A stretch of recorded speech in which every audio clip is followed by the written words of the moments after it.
Donc on se retrouve pour la fin du chapitre 2 sur les bascules dans le cours de logique séquentielle. Donc là, je vous ai remis le plan. Donc on avait vu dans un premier temps des définitions, puis on était passé sur la deuxième partie qui s'intitule les bascules. Alors si je me trompe pas, je suis pas sûr de mon coup, mais je pense qu'on avait fait 5 points. Introduction, bascule RS, détecteur de fond, bascule JK et bascule D, verrou et registre, qui est comme je vous l'ai dit, vraiment la section la plus importante du chapitre. Dans cette section 5, on avait vu un petit 1 qui était l'utilisation d'un latch ou d'un registre. Et donc, il nous reste 2 points à voir. Les conditions d'utilisation des registres et ce qu'on appelle une accélération des traitements par mise en pipeline. Donc, je vais vous expliquer ce que c'est. C'est relativement utilisé en particulier dans les processeurs actuels. Voilà. Donc, ce que vous pouvez faire, c'est mettre petit 2, donc conditions d'utilisation des bascules et des registres. Voilà. Donc, d'un premier temps, je vais vous expliquer les conditions en question, puis après, je vous dicterai le cours, comme on fait d'habitude, et puis vous aurez tout le loisir et le temps de le prendre, ce cours. Donc, d'un premier temps, on va se focaliser sur quelque chose qui s'appelle la métastabilité. Donc, la métastabilité, c'est quelque chose qui est un petit peu particulier, parce que dans ce cours, on ne traite que du numérique, donc on peut se dire c'est que des 0 et des 1, et puis c'est tout. Et donc, ça veut dire que c'est vrai ou c'est faux. Et puis, en dehors de ces deux états-là, il n'y a pas de salut. Ça, c'est la théorie. Dans la vraie vie, c'est pas si simple que ça. Et ce qu'il faut voir, c'est que la première chose à considérer, c'est que, vous voyez la petite bascule qu'on a ici, donc qui est la bascule de base avec les deux inverseurs, eh bien en réalité, ça c'est fabriqué avec 4 transistors. Donc ces 4 transistors, eh bien ils sont pas parfaits. C'est de la physique à la base, c'est du silicium dans la plupart des cas. Donc là c'est une structure qu'on appelle CMOS, d'accord, qui est une des plus utilisées. Et cette structure CMOS, eh bien, elle va avoir ce qu'on appelle des temps de propagation, c'est-à-dire que le signal entre l'entrée et la sortie ne va pas être instantané. Et dans certains cas de figure, on va avoir des états qui sont dits métastables. Alors, j'ai juste repris un petit schéma de chez Wikipédia pour expliquer ce que c'est qu'un état métastable. L'état métastable, si vous voulez, c'est l'état numéro 1, vous voyez, où finalement, si rien ne se passe, la bille 1, si on la touche pas, eh bien, elle va pas bouger. Mais dès qu'on va amener un petit peu un événement, on va dire, dès qu'on va amener un petit peu d'énergie, eh bien, l'état numéro 1, il peut facilement basculer dans l'état numéro 2, qui là n'est pas un état métastable, mais instable, pour tomber après dans l'état numéro 3, qui est un état stable. D'accord? Donc, l'état métastable, c'est un état qui n'est pas instable, mais qui n'est pas stable. Il est entre les deux. D'accord? Et justement, c'est cette ambiguïté qui fait que dans certains cas de figure, eh bien, on a des surprises, en particulier en logique numérique. Donc, pour vous schématiser un petit peu l'affaire, un état métastable, vous voyez, si on considère ici la structure donc, que j'ai rappelée juste avant, où on a les deux inverseurs tête bêche, je vous rappelle que cette structure-là, c'est la structure de base d'un verrou. D'accord? Eh bien, on voit très bien que quand on a V1 qui est à 1, alors on a V2 qui est à 0 et vice-versa. Donc, automatiquement, si V1 qui est à 1 passe à 0, alors on voit que V2 qui était à 0, lui, va passer à 1. D'accord? Donc, il faut un petit peu. Il y a pas de. C'est pas un axe XY, hein, c'est vraiment un graphique où on a les deux sens de lecture. Donc, on a bien deux zones stables, vous voyez, qui sont en haut. Quand on a 1 d'un côté, on a 0 d'autre, et puis vice-versa ici. Mais au milieu, eh bien, on a la zone dite métastable. Et cette zone dite métastable, c'est une zone de transition. Alors, effectivement, quand on a des niveaux qui sont clairs et nets, comme ici, il n'y a pas de souci. Mais quand on est lors des transitions, donc lors des niveaux intermédiaires, eh bien, on peut avoir des zones où on ne sait pas trop ce qui va se passer. Alors, vous allez me dire, oui, mais ça n'arrive jamais. Eh bien, si, en réalité, ça peut arriver lorsque l'on veut faire des transitions qui sont trop rapides. C'est-à-dire que lorsqu'on a de 0 à 1 et on repasse rapidement à 0, on fait 0, 1, 0 par exemple, eh bien, cet état-là, il va vouloir descendre, mais il n'est pas fini de descendre que déjà on remonte dans l'autre sens. Et on peut arriver à ce qu'on appelle des phénomènes d'oscillation. Vous voyez, sur le schéma de droite ici, eh bien, l'état, le système, il n'a pas le temps de monter à 1 qui repasse déjà à 0, et puis finalement, il va y avoir des signaux qui vont commencer à osciller. Et donc là, ça c'est très mauvais, parce que c'est pas compatible du tout avec la dure réalité de ce qu'on voudrait avoir, qui est tout simplement un état 0 ou un état 1. D'accord? Donc, dans un premier temps, on va noter des choses et puis vous allez prendre des schémas. Donc, vous prenez votre cahier, là où vous en étiez, et on note la chose suivante. De par leur constitution,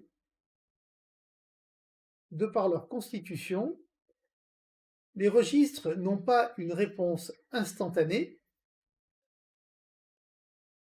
et admettent dans leur fonction de transfert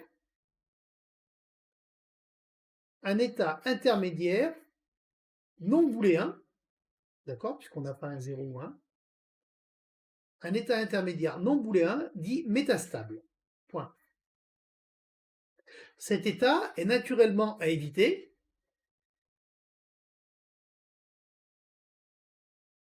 et pour cela, les constructeurs spécifient des contraintes à respecter. Point.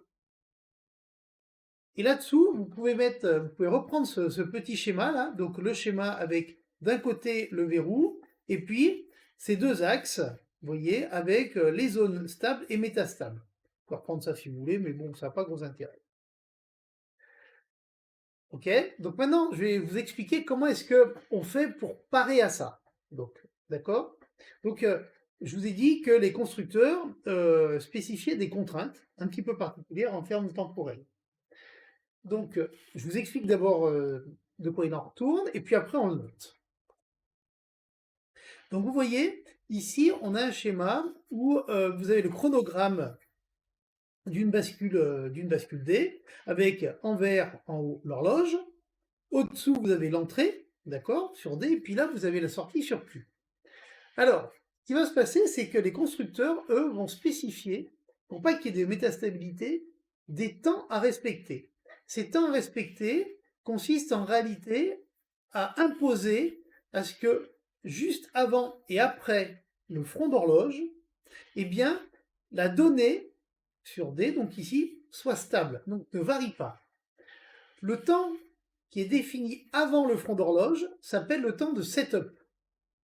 Et le temps défini après le front d'horloge s'appelle le temps de hold. D'accord? Donc setup timing and hold timing. Voilà. Et ces deux temps, si vous ne les respectez pas, alors vous allez tomber dans le cas de la métastabilité avec potentiellement des oscillations, voire des valeurs qui sont complètement farfelues. Alors, naturellement, on voit bien que, comme je vous l'ai dit juste avant, eh bien, un système électronique, un système numérique n'est pas magique, d'accord? Il n'est pas uniquement fonctionnel, il est avant tout électronique. Et donc, il y a des temps de propagation. Et ces temps de propagation, eh bien, on les retrouve aussi ici, à travers ce qu'on appelle le TCO, le Time Clock to Output, donc qui est le temps que va mettre l'horloge à transférer sur sa sortie la valeur de la donnée à partir du front d'horloge. D'accord? Donc ça, c'est important. Et c'est un troisième temps, pardon, à prendre en compte. OK? Donc, à la suite de la ligne de ce qu'on avait écrit, d'accord, vous pouvez noter la chose suivante. Donc, on avait noté, cet état est naturellement à éviter. Pour cela, les constructeurs spécifient des contraintes. Point. Ces contraintes sont des fenêtres temporelles autour de l'instant d'échantillonnage. Ces contraintes sont des fenêtres temporelles autour de l'instant d'échantillonnage dans laquelle la variable d'entrée ne doit pas changer de valeur. Point. Deux temps sont utilisés pour cela. Deux points, premier tiret. Le temps de setup ou temps de prépositionnement, qu'on note souvent TSU. Deux points, temps durant lequel les données doivent rester constantes avant, donc là vous soulignez avant, vous le mettez en rouge, enfin vous incitez bien, avant le front montant de l'horloge. Deuxième tiret, le temps de hold ou temps de maintien, qu'on note souvent TH, de points, temps durant lequel les données doivent rester constantes après, donc là vous soulignez après, le front montant de l'horloge. Je vais être clair, cette définition-là du temps de setup et du temps de hold, elle est fondamentale quand on fait de la logique séquentielle. Et je vous garantis que vous l'aurez à l'examen. Vous aurez la question et vous devrez donner la définition du temps de setup et du temps de hold. Je ne peux pas être plus clair. Apprenez-le par cœur, ça vous assure 2 points. D'accord? Et surtout, gardez-le en tête. On sort des tirets et on note la chose suivante. Le temps de propagation des bascules, TCO, entre parenthèses, time clock to output, fermez la parenthèse, correspond au temps séparant le front d'horloge des données stabilisées en sortie. Point. Et au-dessous de ce petit texte, eh bien, vous refaites le schéma suivant. Alors peut-être que vous l'avez, je ne me rappelle plus si vous l'avez dans ce que je vous avais donné, mais sinon vous le refaites, hein, c'est pas un mal non plus. Et, donc voilà ce qu'on peut dire sur ce point-là. Alors, c'est pas fini parce que maintenant, il faut savoir que les registres, les bascules D, on les utilise en particulier pour synchroniser des systèmes complexes à base de logique combinatoire. Ça, on en a déjà parlé. Ça veut donc dire que la plupart du temps, eh bien, on va avoir la structure suivante où on va retrouver le circuit combinatoire et puis ce circuit combinatoire va être coincé, si vous voulez, entre 2 registres à gauche et à droite ici représentés. Et la question qu'on se pose ici, c'est de savoir finalement à quelle fréquence je pourrais faire tourner mon système pour qu'il soit le plus rapide possible. Quels sont les temps que j'ai à respecter? Alors, vu ce qu'on a vu juste avant, eh bien, on peut évaluer ça de la manière suivante, qui est une manière qui est très très simple. Vous voyez, la première chose à considérer, ça va être le temps que va mettre le système à générer, à fournir, si vous voulez, une valeur à partir de la bascule d'entrée, donc qui est la bascule qui est à gauche. Donc ce temps-là, ben, c'est le TCO, tout simplement, de la bascule, qui est le time clock to output, de la première bascule, donc de la bascule de gauche. Le deuxième temps à considérer, naturellement, ben, c'est tout simplement le temps de propagation, donc ce qu'on appelle le temps critique, d'accord, du circuit combinatoire, combien de temps il va mettre à réagir. Et puis le troisième temps, ben, c'est le temps de setup de la bascule de sortie, donc la bascule de droite, qu'il faut respecter, parce que si on ne respecte pas ce temps de setup, je vous rappelle qu'on va tomber dans le cas de la métastabilité. Et donc ces 3 temps, finalement, le TCO, le temps critique et le temps de setup, on peut les additionner, et c'est des temps qui sont incompressibles et qu'il va falloir respecter. En d'autres termes, l'horloge ici présente, donc la clock, eh bien, elle ne doit pas avoir une période qui soit plus rapide que ces 3 temps. Et donc, on se retrouve à avoir la formule suivante, qui est que la période d'horloge doit être supérieure, stricte, au TCO, plus au temps critique, plus au temps de setup. Et ça, c'est une équation qui est vraiment importante et qu'on peut utiliser dans la plupart des circuits combinatoires et séquentiels. D'accord? C'est typiquement ce qu'elle est utilisé dans tous les processeurs. La plupart des processeurs, eh bien, le calcul de la fréquence, il est fait comme ça. Donc, on va noter la chose suivante. Alors, attendez, il faut que je retrouve mes petits. Oui, voilà, d'accord, très bien. On va noter la chose suivante. Dans le calcul du chemin critique, les temps de propagation TCO et de prépositionnement, TSU, ou de setup, hein, doivent être pris en compte pour l'établissement de la fréquence d'horloge. Point. Donc vous refaites ce schéma, donc le schéma du haut, hein, on est d'accord, avec le circuit combinatoire, les 2 bascules, TCO, T critique et T setup ici, d'accord. Et là-dessous, on peut noter, en effet, la période d'horloge doit être supérieur au temps de propagation plus le temps critique plus le temps de setup, soit T clock supérieur à TCO plus T critique plus TSU. Donc on aborde la dernière partie du chapitre qui est notée, donc petit 3, toujours dans la section 5 du grand 2 du chapitre 2, accélération des traitements par mise en pipeline. Donc pipeline ou pipeline, ça dépend. Hein. Aujourd'hui, 3 novembre, donc plutôt élection américaine, donc on peut dire pipeline si ça vous change. Donc, en quoi cela consiste? Alors, l'idée générale de cette accélération en pipeline, c'est de faire ce qu'on appelle de la parallélisation de traitement.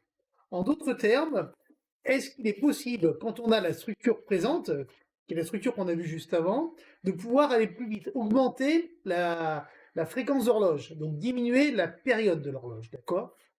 Alors, on a vu que de toute façon, il y avait une contrainte qui était dure, qui était que finalement, la période d'horloge, elle devait toujours être supérieure, bon, au temps de TCO ici, au temps de setup, et puis surtout, au temps de traitement du bloc combinatoire, qui est souvent le plus important. Et donc, l'idée pourrait être de faire la chose suivante, de dire, est-ce que finalement, on ne pourrait pas diminuer ce temps de traitement? Alors, la réponse, naturellement, vous me voyez arriver, bah, ça va être oui. Mais il y a des contraintes à laquelle il va falloir répondre. Alors, la première des grandes contraintes, ça va être de faire la chose suivante, de dire, si on veut diminuer le temps de traitement, il faudrait peut-être reconsidérer le circuit combinatoire et regarder si on ne peut pas le splitter, le couper en plusieurs morceaux. Si c'est possible, alors on peut faire de l'accélération par pipeline. Donc ça veut dire que, en d'autres termes, le circuit combinatoire que j'ai appelé ici Phi, d'accord, eh bien, il est possible de le décomposer en 3 sous-circuits, 3 petits circuits. Un que j'appelle Phi1, qui va traiter les premières données qui arrivent, et puis les données de Phi1 vont être envoyées à la suite, Phi2, puis les deuxièmes données traitées vont être envoyées au dernier bloc Phi3, d'accord? Alors là, on pourrait dire très bien, mais on ne voit pas bien comment est-ce qu'on peut accélérer les choses. Alors, paradoxalement, l'accélération, elle va se faire en insérant entre chaque bloc des registres. L'idée, elle est là. Et ces registres vont permettre, si vous voulez, de mémoriser les résultats intermédiaires. Et dans cette manière-là, eh bien, on va pouvoir accélérer le fonctionnement global. Alors, vous voyez, ici, je vous ai mis un pipeline qui est vraiment l'idée générale que l'on reprend ici. Alors, une explication avec une petite animation qui est la chose suivante, vous voyez, là, je reprends mes 3 blocs que j'ai appelés combo partie 1, combo partie 2 et combo partie 3. Entre chacun des blocs, je viens insérer un registre, et puis j'ai un registre d'entrée et un registre de sortie. On dit ici que l'on va avoir un pipeline à 3 étages, 1 étage, 2 étages et 3 étages. D'accord? Donc le petit carré bleu que l'on a ici, c'est la donnée brute que l'on fait entrer ici par cette bascule-là. Donc là, la bascule verte ici, c'est celle qu'on trouve ici. Puis on a les 2 bascules intermédiaires. Ici, les 2 registres intermédiaires qui permettent de stocker les résultats intermédiaires. Donc quand une donnée va rentrer dans le bloc numéro 1, elle est traitée. Donc elle ressort, vous voyez, schématisée en rouge ici. Et puis elle va être stockée dans la première bascule. Et puis à ce moment-là, eh bien, au prochain front d'horloge, on va pouvoir traiter une nouvelle donnée sur la partie rouge, sur le bloc numéro 1, mais en parallèle, et ça c'est très important, en parallèle, eh bien, on va pouvoir traiter la donnée rouge qui était ici dans la partie numéro 2, dans le bloc numéro 2 ici, et donc ça va nous générer le résultat qui est schématisé ici par le petit carré violet. Et puis à ce moment-là, eh bien, au front d'horloge suivant, qu'est-ce qui va se passer? Eh bien, on va faire la même chose, mais là, le 3e bloc va lui rentrer en action, et à ce moment-là, on dit qu'on a rempli le pipeline. Et c'est seulement à ce moment-là que on a l'efficacité maximum, puisque vous voyez, à chaque front d'horloge, les 3 blocs vont travailler en parallèle et donc vont travailler plus rapidement qu'un bloc unique, puisque les 3 blocs sont petits et donc vont aller plus rapidement. D'accord? Donc, ce schéma-là, on appelle ça de la mise en pipeline. Et donc, tout ça, eh bien, ça va nous amener une accélération, puisque ces 3 blocs, finalement, eh bien, on peut considérer, si on considère le temps critique du circuit combinatoire initial comme étant le temps TP, d'accord? eh bien, le temps de processing, on pourrait se dire que si on équilibre assez bien chaque étage du pipeline, eh bien, on va arriver à un TP sur 3. On va prendre un tiers du temps pour le premier, un tiers du temps pour le deuxième et un tiers du temps pour le troisième. Et dans ce cas-là, eh bien, on se rend compte d'une chose, c'est que finalement, maintenant, le temps total ici, ça va être le TCO de sortie de la bascule, le temps critique divisé par 3 plus le temps de setup. Sachant que le temps critique ici est toujours largement supérieur au TCE et au temps de setup, eh bien on se rend compte finalement que la période d'horloge ici, on va pouvoir elle-même la diviser par 3 et donc fatalement multiplier la fréquence d'horloge par 3. Donc on en déduit qu'avec une mise en pipeline d'un circuit combinatoire, eh bien on accélère les traitements. Mais attention, il y a deux contraintes à suivre scrupuleusement. La première contrainte, c'est que au début, on doit avoir un remplissage du pipeline, d'accord? Donc le pipeline doit être rempli. En d'autres termes, on a une latence qui va arriver, on a un retard, si vous préférez, on a un retard au démarrage, typiquement un vrai diesel, hein. Voilà. On a un retard au démarrage, et ce retard, il est tout simplement du nombre d'étages du pipeline. Ici, on a 3 étages dans le pipeline, donc il va nous falloir 3 données avant de remplir le pipeline. Ça, c'est la première contrainte qui est importante. La deuxième contrainte qui est super importante aussi, c'est que il doit toujours y avoir une donnée à chaque front d'horloge. Si vous n'avez pas une donnée, si vous n'avez rien à un moment, et bien dans ce cas-là, vous allez insérer ce qu'on appelle une bulle dans le pipeline, et ça veut donc dire que vous allez avoir un élément ou plusieurs éléments des blocs de traitement qui vont tourner à vide. Et là, la notion de pipeline, elle est plus du tout rentable. Et là, vous allez vraiment perdre en efficacité. D'accord? Voilà. Donc, voilà l'explication d'un traitement en pipeline. Maintenant, on va noter ce qu'il y a à noter dans le cours. Donc, je vous rappelle, petit 3, accélération des traitements par mise en pipeline. Et on va noter la chose suivante. Le principe du pipeline consiste à insérer entre chaque sous-circuit un registre, point. De cette manière, on obtient une parallélisation temporelle des traitements. C'est-à-dire que les différents traitements, d'accord, qui sont faits dans phi 1, phi 2 et phi 3 vont se faire en même temps. Point. En effet, à chaque cycle d'horloge, chaque sous-circuit traite une nouvelle donnée et le résultat est stocké de manière temporaire dans les registres intermédiaires. Point. L'efficacité du pipeline ne sera optimale, ça c'est très important, hein, que si le pipeline est constamment rempli.